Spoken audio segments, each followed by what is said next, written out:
Яңалыклар чыгарылыш үз эшен башлап җибәрде. Студияда Алина Хисматуллина, хәерле кич. Автомобиль хәрәкәтен светофор автомат рәвештә үзе көйләячәк. Чаллыда датчиклы светофорлар урнаштыралар. 15 миллион сумны зиратка, шәһәр зиратының юлларын төзекләндерәләр. Шәһәрдәшләр милли киемнәр, ризыклар турындагы сорауларга җавап бирде. 57 чаллылы этнографик диктант язды. Чаллыда хәрәкәтне үзләре көйләүче светофорлар барлыкка киләчәк. Интеллектуаль светофорлар Тынычлык проспектының Халыклар дуслыгы һәм Академик Королев урамнары белән киселешкән участогында, Яр-Чаллы проспектының Нариманов һәм Низаметдинов урамнары белән киселешкән шатларда, Орловка һәм Челны-Горстрой тукталышлары янында урнаштырылачак. Моңа кадәр Чаллыда хәрәкәтне автомат рәвештә көйләүче светофорлар булганы юк иде. Нисегезгә төшерәм. Кризиска каршы штабларның берсендә эшмәкәрләр Наил Мәхдиевкә адаптив светофорлар урнаштыру идеясе белән мөрәҗәгать иткән иде. Мэр бу проблеманы ЮХИД инспекторларына өйрәнергә кушкан иде. Белгечләр мондый датчиклы светофорлар бөкеләрне киметергә ярдәм итәчәк ди. Светофорларны декабрь башында урнаштырып бетерергә тиешләр. Я думаю, что есть опасный перекресток. Наверное, надо улучшать безопасность. Потому что бывает, что или в одном направлении сбор машин собирается, а время-то настроено уже, как сказать, а тут уже умный светофор будет как бы регулировать. Шәһәр зиратында юлларны төзекләндерәләр. Яз һәм кыш айларында яңа каберлекләр ягына кирип булмый иде. Биргә килүчеләр автомобильләрне ярты юлда калдыра иде. Бу проблема хакында шәһәрдәшләр безнең редакциягә дә күп тапкыр мөрәҗәгать итте. Бүген төзекләндерүнең беренче этабы тәмамланган иде. Теманы Гүзәл Шагапова дәвам итә. Архив кадрларында ремонтка кадәр юлларның начар хәлдә булганы ачык күренә. Зират җитәкчелеге машиналар үтә алсын өчен юлга төзелеш материаллары такталар да җәйгән. Әмма бу проблеманы вакытлыча гына шишәргә ярдәм иткән.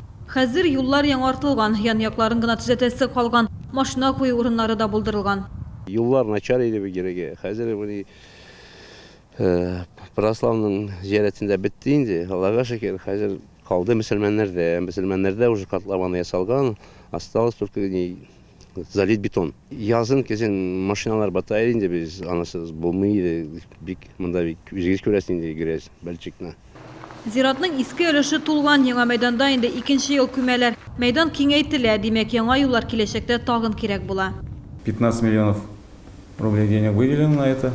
Сегодня работы там активно ведутся.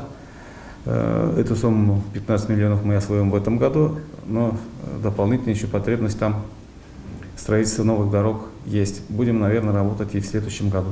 Юлларны төзекләндерү быел тәмамланачак, түгел вакытта һава торышына бәйле. Зират җитәкчелеге иске юллардагы чокыр-чакырларны да төзәтергә кирәк дип билгели. Гүзәл Шихапова, Илдар Шайдуллин, яңалыклар. Әгәр дә сезне берәр проблема борчыса яки шатлыклы вакыйга белән бүлешәсегез килсә, Чаллы ТВ редакциясының кайнар элемтә телефонына шалтыратыгыз. 51-31-31 телефоны тәүлек буена эшлим. Үзегезнең мөрәҗәгатегезне автоответчикка калдырыгыз. Автордан яңадан шалтырату өчен телефон номеры сорала. Безнең хәбәрчеләр сезнең белән элемтәгә кирип проблемаларны шишәргә ярдәм итәчәк. Чаллыда көчле шартлау тавышы яңгырады. Кичә күрше Түбән Камада Нижнекамск нефтехим җитештерү объектында 35 метрлы колонна ауган. Зыян күрүчеләр юк, әмма күрше цехларда тәрәзәләр ватылган. Колонна буш булган. Әгәр аның эчендә химик продуктлар булса, аянычлы нәтиҗәләргә китерер иде. Чаллыга да зыян килмәгәнме икәнлеген ачыклау өчен экологлар һаваны тикшергән. Станциялардан алынган мәгълүматлар буенча соңгы тәүлек эчендә зарарлы матдәләрнең рөхсәт ителгән күләмнән артып китүе күзәтелмәде. Бүген бөтен Россия этнографик диктант яздым. Чаллыда диктантка 57 кеше килгән иде. Мондый тест биремнәренә җавап тоту икенче тапкыр уздырыла. Үз белемен тикшерүдә кемнәр катнашкан, аларга нинди сораулар бирелгән, хәбәрчебез сөйли. В прошлом году Республика Татарстан показала самый высокий результат по России. Бүген партартына зурларда мәктәп укучыларда утырды. Диктантта еш буенча шикләүләр юк. Катнашучыларга берничә җаваптан дөресен сайлап алырга кирәк. Монда махсус әзерлексе һич булмый, ди имтихан тотучылар. Китаплар укыдык инде, литература укыдык, татарча әзерләндек инде әзрәк. Ну, уйлыйм, что дөрес җавап әзерләрбез, язырбыз дип. Диктантта 30 сорау. Бу халык әдәбияты, милли кием, азык-төлек һәм башкалар. 20 сорау барлык катнашучыларга да бер төрле. Унысы төбәк үзенчәлекләре буенча төзелгән. Биремнәрне эшләүгә 45 минут вакыт бирелә. Бу кызыклы акцияны Удмуртиядә уйлап чыгарганнар. Максаты Россия халыкларын берләштерү. Сорауларында Удмуртиядә төзегәннәр.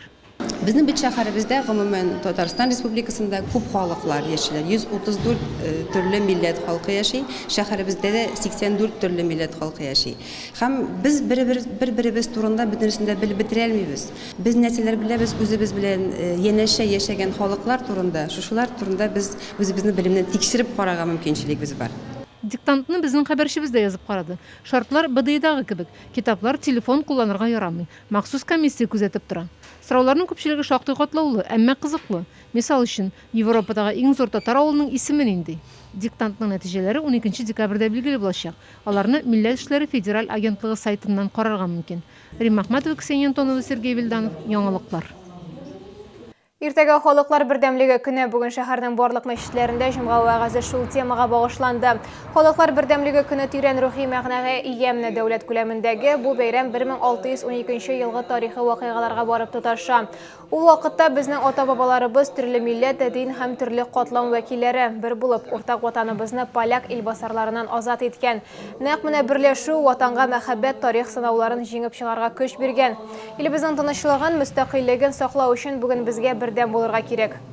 Без төрле милләттән булсак та, бер атадан һәм бер анаданбыз. Шуңа күрә бер милләт икенче милләтне кимсетмәсен беркайчанда. Киресенчә, яхшы, матур сыйфатларны күбрәк күрик бер-беребездә, башка милләтләрдә.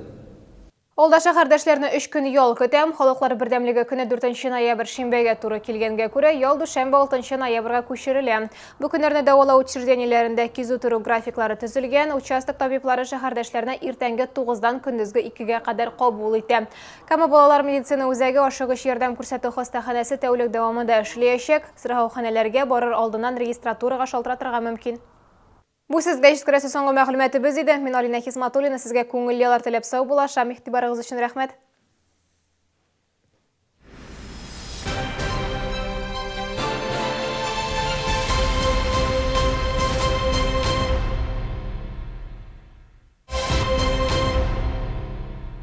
На протяжении уже довольно длительного времени ивановский текстиль заслуженно пользуется большой популярностью. Подушки, одеяла, комплекты постельного белья. В Набережных Челнах начала работу выставка ивановского текстиля. Для горожан привезли изделия из натуральных тканей и качественных, экологически безопасных наполнителей. Покрывала из микрофибры самых разных размеров. Одних только подушек 15 видов. Постельное белье из знаменитого шуйского поплина, бязь и сатин-жаккард. Детские постельные комплекты. Выставка ивановского текстиля продолжит свою работу до 11 ноября в выставочном центре «Экспокама», Московский проспект, 140Б. 20 ноября классический русский балет Москвы в Набережных Челнах. Лебединое озеро на подмостках Дворца культуры КамАЗ. Верхняя одежда «Нортвинд» в торговом центре «Арзан». Первый этаж, павильон 43. «Нортвинд». Качество и стиль.